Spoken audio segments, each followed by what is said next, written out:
Kung tagagapasig kayo, kailangan nyo tong pakinggan. Si Mayor Vico Soto, binabago niya ang Pasig City. Kinilala siya ng US Department of State bilang isang anti-corruption champion. Si Mayor Vico Soto, misyon niyang gawing mas bukas sa publiko at mas maayos ang pamamalakad sa Pasig City.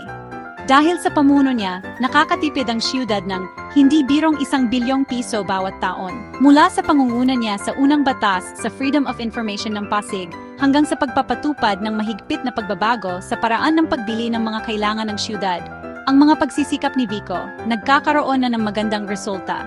Ang mga negosyo, lumalago, ang tiwala ng mga tao, lalo pang tumitibay. At ang Pasig, nagiging halimbawa na sa maayos na pamamahala.